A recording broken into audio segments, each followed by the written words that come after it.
પ્રશ્ન છે મહારાજ, કહો તો પૂછું, આજ્ઞા કરો. આ વિવેક છે. કહો તો પૂછું, આજ્ઞા કરો. આ વિવેક છે. વિવેક ખરેખર ભાગવતમાં શીખવા જેવો છે. બહુ વિવેક. અને ઈ જ પાછું મહાપ્રભુજીએ લખ્યો છે ગ્રંથ વિવેક ધૈર્યાશ્રય.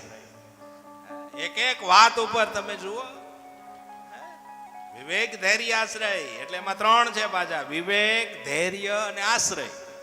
જેનામાં વિવેક હશે એનામાં જ ધૈર્યતા હશે, અને જેનામાં ધૈર્યતા હશે એને જ આશ્રય મળશે. એટલે વિવેક ધૈર્ય આશ્રય. એનું વિવેક સત્સંગ ન હોય, રામ કૃપા સુલભ ન સોય, એના વગર સુલભ ન થાય. એટલે વિવેક ખાસ હોવો જોઈએ. વિવેક હોય એટલે ધૈર્યતા આવી જાય, ધીરજ આવી જાય. અને જ્યાં ધૈર્યતા આવે, ધીરજ આવે, ત્યાં ધર્મ ટકે. ધીરજ ધર્મ મિત્ર અરુનારી, આફત કાલ પરખ્યો ચારી. ધર્મની કિંમત ક્યારે થાય? ધીરજના સમયમાં, આફતના સમય.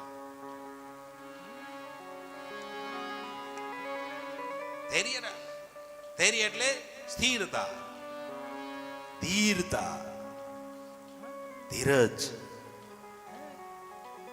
અમારી ધીરજ કેવી ધીરજ છે? રાતે દૂધ મેરવીને મૂકી દો, છીબું ઢાંકી દો, સવારે દહીં થઈ જાય. પણ કલાકે કલાકે આંગળીઓ ભરાવે રાખો, જાયમુક નથી જાયમું, કોઈ દી જામે. ધીરજ રાખજો.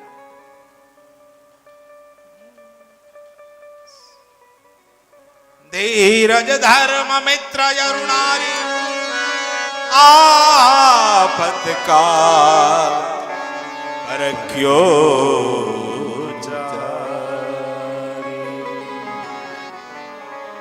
બિનુ ધીરજ ધર્મ નહીં હોય, કૃપા બિનુ સુલભ નહીં સોય. વિવેક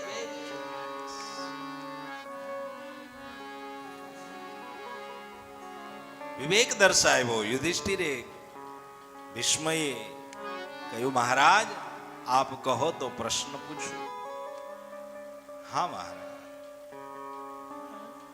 ત્યારે ભીષ્મ દાદાએ કહ્યું, મહારાજ મેં મારી જિંદગીમાં કોઈ દિવસ પાપ નથી કર્યું, છતાંય મારે બાણની સયા ઉપર શું કામ સૂવું પડે? આ પ્રશ્નનો જવાબ મારે તમારી પાસેથી માંગવો છે. ક્યારેય મેં દોષ અધર્મ નથી કર્યો, અને છતાંય કદાચ કર્યો હોય તો કયો? વિવેકાયથી પ્રશ્ન પૂછ્યો. ત્યારે ભગવાને કહ્યું, હે દાદા, ગુના વગર હું સજા કરતો જ નથી. તમારો બી કઈ ગુનો હશે, તમારાથી અપરાધ થઈ ગયો હશે, એટલે તમારે આ સૂવું પડે છે. ઘણી વખત ઘણાના મનમાં આવા પ્રશ્નો થાય, અમે કાંઈ નથી કર્યું છતાંય અમારા ઉપર આવું દુઃખ બહુ.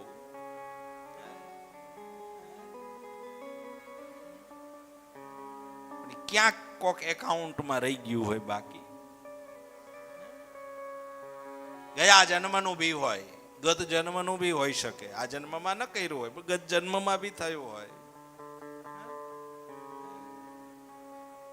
ભગવાને કહ્યું, દાદા ગુના વગર હું સજા નથી કરતો. તમારે કઈ અપરાધ થયો હશે જેથી કરીને તમારે આ, નહીંતર ભીષ્મ દાદા જેવા વ્યક્તિ સુરવીર, અને એને બાણની સયા ઉપર સૂવું પડે એટલે એને કેટલું દુઃખ થતું હશે અંદરથી. ત્યારે ભગવાને કહ્યું, દાદા એક નહીં, તમારાથી 2 ગુના થઈ ગયા છે, 2 પાપ થઈ ગયા છે, એટલે તમારે આ કરવું પડે. ઓહ, 2? હા, મારાથી 2 અપરાધ થઈ ગયા, બતાવો, મારે પ્રાયશ્ચિત કરવું છે. ભીષ્મએ કહ્યું, મારે પ્રાયશ્ચિત કરવું.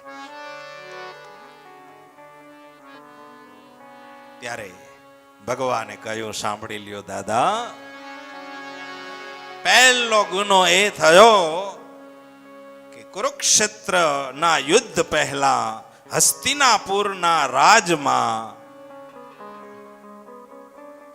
પાંડવો જુગારમાં હારી ગયેલા દ્રૌપદીને, અને ઈ સમયે દુર્યોધન દ્રૌપદીના ચીર ખેંચતા હતા, ત્યારે તમે હાજર હતા? ભીષ્મ કે હા, હું ત્યાં હતો ને. તો તમે કેમ કઈ બોલ્યા નહીં? તમે ના બોલ્યા, તમારાથી એક શબ્દ મુખમાંથી ના નીકળો, એનું કારણ પણ મારી પાસે છે. તમે એક શબ્દ ના બોલી શક્યા એનું કારણ પણ છે. કેમ? તો કે એ સમયે તમારા પેટમાં દુર્યોધન દુષ્ટનું અન્ન હતું, તાકાત નથી કે તમે કઈ બોલી શકો. અને અત્યારે તમે જે બોલો છો ને, એ તો તમારી માં ગંગાનું ધાવણ બોલે છે. આ અન્નનો પ્રભાવ, અંદર પડેલું જે અન્ન છે એ આપણને રોકતું હોય ધર્મ તરફ જતા, સત્કર્મ કરતા આપણને રોકે. કેમ? આપણે ના કરી શકીએ. ઘણા લોકો બધા જાણતા હોય છતાંય નથી કરી શકતા. હે? કેમ? જાનામિ ધર્મમ ન ચ મે પ્રવૃત્તિ, જાનામિ અધર્મમ ન ચ મે નિવૃત્તિ. જાણીએ છીએ, કરી નથી શકતા. નથી કરી શકતા એનું કારણ કે ક્યાંક કોક અવરોધ આપણને રોકી રહ્યો છે, કે જે આપણને કરવા માટે સમર્થ કરી શકતા નથી. બધું જ જાણવા છતાંય અજાણ છે વાતો.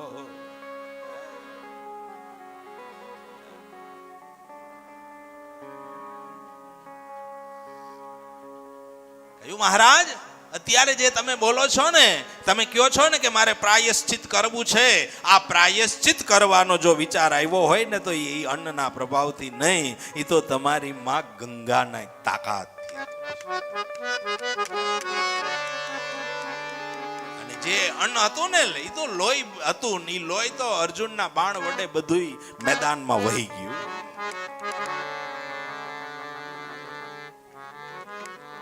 બોર બોર જેવડા આંસુ ભીષ્મની આંખમાં.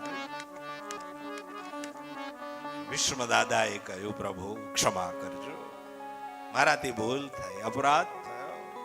અપરાધ મેં સહસ્ત્રાણી ક્ષમ્યતામ પરમેશ્વર. એક ગુના તો ક્યા કરે, લાખો ગુના બક્ષી. एक गुना तो क्या करे, लाखो गुना बख्शी. શરણમાં આવી ગયો છે ને, તો કે હા, હવે એને ક્ષમા કરો, અને હવે ન થાય એની કાળજી રાખે. બસ આટલું. કેટલો દયાળુ છે, કેટલો કૃપાળુ છે. કૃપા કી ન હોતી જો આદત તુમારી, कृपा की न होती जो आदत तुम्हारी, तो सुनी ही रहती अदालत तुम्हारी. कृपा की न होती जो आदत तुम्हारी. हे कृष्ण, तारी जो कृपाની આદત ન હોત તો કોણ તારા દ્વારે આવે, કોણ તારા શરણમાં આવે? ક્ષમ્યતામ પરમેશ્વરો. क्षमा कर क्षमा कर क्षमाड़ू क्षमा कर, दया कर दया कर दयालु दया कर, अने कृपा कर कृपालु कृपा. આપે સૌથી મોટામાં મોટું દાન જો ભગવાન આપણને દેતા હોય ને, તો એ મોટામાં મોટું દાન આપણને ક્ષમા કરી દે ને, એ મોટામાં મોટું દાન આપે. बस क्षम्यताम परमेश्वरो, क्षमा करे.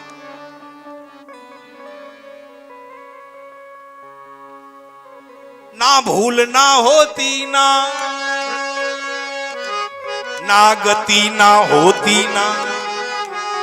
ना मेरी परम अधोगति ना होती.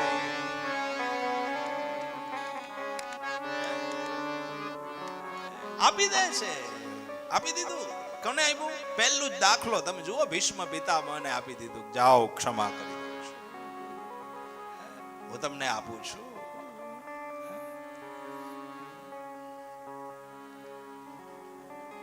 પછી ભીષ્મ દાદાએ કહ્યું, પ્રભુ મારી એક ઈચ્છા છે. શું ઈચ્છા છે? હવે જુઓ સદ ઈચ્છા આવી. કહ્યું કે મારી એક પુત્રી છે ને એ પુત્રી મારે તમને પરણાવવી છે.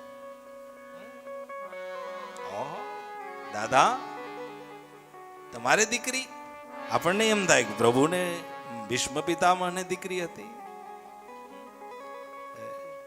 સ્તુતિમાં ગાયું છે, ભીષ્મ સ્તુતિ શ્રીમદ ભાગવતજીમાં છે, બહુ સરસ છે.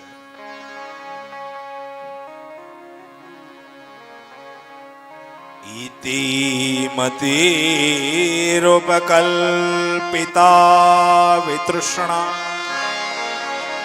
ભગવત સાત્વત પુંગવે વિભુમ્ને સ્વસુખમુપગતે ક્વચિર્દિહર્તુ. ઇતિ મતિ રૂપી કલ્પિતા. કઈ દીકરી? મારી મતિ રૂપી કન્યા. ઈ પ્રભુ તમને પરણાવું છું. મતિ પ્રભુના શરણમાં જા. એના શરણમાં જશે તો સુમતિ બને, અને સુમતિ બને તો સુરતા લાગે, અને સુરતા લાગે ને ત્યારે એમાં સ્થિર થવાય છે. જ્યાં સુધી સુરતા ન લાગે ત્યાં સુધી એમાંથી સ્થિર નથી થવાતું. બહુ સ્તુતિ સરસ લખ્યું છે. ઇતિ મતિરૂપ કલ્પિતા વિતૃષ્ણા. ઇતિ મતિરૂપ કલ્પિતા વિતૃષ્ણા ભગવતી સાત્વત પુંગવે વિભૂમિ. ભગવતી સાત્વત પુંગવે વિભૂમિ. ત્રિભુવન કમનમ તમાલ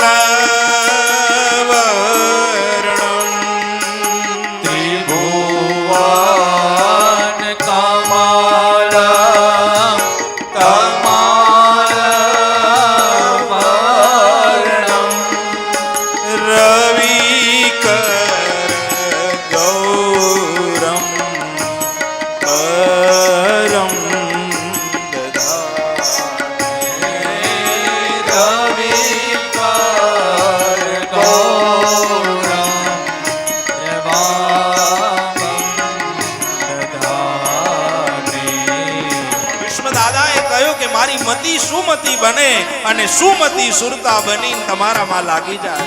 કારણ કે ત્રિભુવન કમનમ તમાલ વર્ણમ. ત્રિભુવનમાં આવું સ્વરૂપ મેં નથી જોયું. બસ હું તમારા શરણે છું પ્રભુ. બસ તમારા શરણમાં મારી મતિ આવી. બહુ સરસ લખ્યું છે. વપુરલ કુકલા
પ્રભુ